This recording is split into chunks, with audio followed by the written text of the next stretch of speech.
Assalamualaikum warahmatullahi wabarakatuh.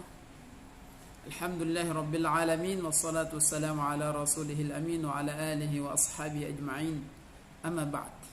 Teman-teman yang saya hormati dan teman-teman yang saya banggakan dan yang dirahmati Allah Subhanahu wa taala. Insyaallah pada kesempatan kali ini saya sedikit ingin menyampaikan tentang karakter manusia yang dianggap cerdas oleh Allah Subhanahu wa taala. Kita menyadari bahwa pada saat-saat ini banyak orang-orang yang mengakui dirinya cerdas, pintar, dan menjadi solusi untuk teman-teman yang ada di sekeliling mereka. Bahkan mereka mengatakan bahwa saya ini sudah berpendidikan tinggi, sudah selesai doktor dan sebagainya. Tetapi akhwani fillah, kecerdasan yang diakui pada dirinya belum tentu diakui oleh Allah Subhanahu wa taala. Keislaman yang mereka akui menjadi Islam yang baik belum tentu diakui oleh Allah Subhanahu wa taala menjadi orang yang Islam. Keimanan yang mereka ungkapkan di depan banyak orang belum tentu diakui keimanannya oleh Allah Subhanahu wa taala.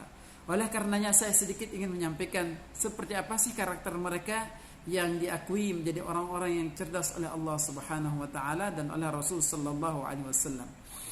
Adapun karakter yang pertama adalah orang-orang yang senantiasa berzikir kepada Allah Subhanahu wa taala. Berzikir dalam keadaan berdiri, berzikir dalam keadaan duduk, berzikir dalam keadaan tertidur atau terbaring, dan juga bisa berzikir dalam keadaan beraktivitas. Dan inilah manusia-manusia yang Allah Subhanahu wa taala akui menjadi manusia-manusia yang cerdas.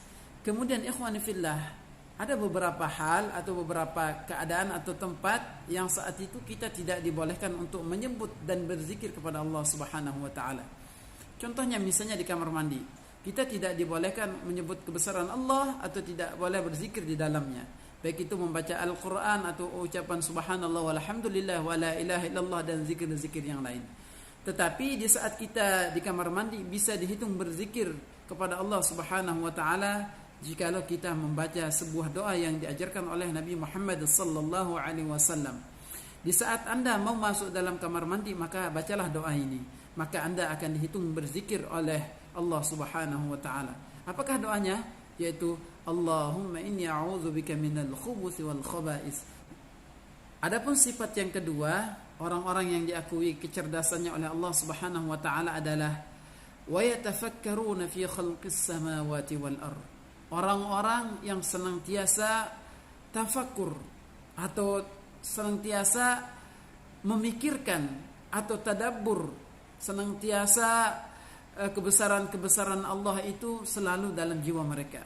Kemudian juga di saat dia menyaksikan hamparan Allah Subhanahu wa taala yang ada di atas muka bumi ini, bagaimana Allah memberikan banyak sekali nikmat, yaitu hamparan laut yang bagaimana di dalamnya terdapat ikan-ikan yang tidak ada habis-habisnya. Sekalipun orang saat ini setiap hari mengambil ikan yang jumlahnya tidak sedikit, namun ikan itu tidak akan pernah habis. Itulah sebabnya Allah Subhanahu wa taala mengatakan wa in ta'uddu ni'matallahi la tuhsuha. Kalau kita menghitung nikmat-nikmat Allah Subhanahu wa taala maka tidak ada habisnya. Ikan saja tidak akan habis, bagaimana dengan air, bagaimana dengan angin dan nikmat-nikmat Allah Subhanahu wa taala yang lain.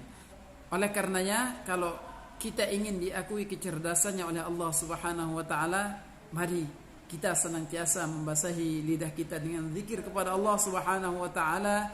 Kita senantiasa mengingat Allah Subhanahu wa taala baik dalam keadaan berdiri, duduk, beraktivitas dan yang lain-lain. Baik, hanya sekedar ini yang perlu saya sampaikan. Mudah-mudahan ada manfaatnya untuk kita semuanya, dan mudah-mudahan Allah Subhanahu wa taala menjadikan kita menjadi hambanya yang senantiasa berzikir kepadanya, dan mudah-mudahan Allah Subhanahu wa taala mematikan kita dalam keadaan berzikir kepadanya. Amin amin ya rabbal alamin. Assalamualaikum warahmatullahi wabarakatuh.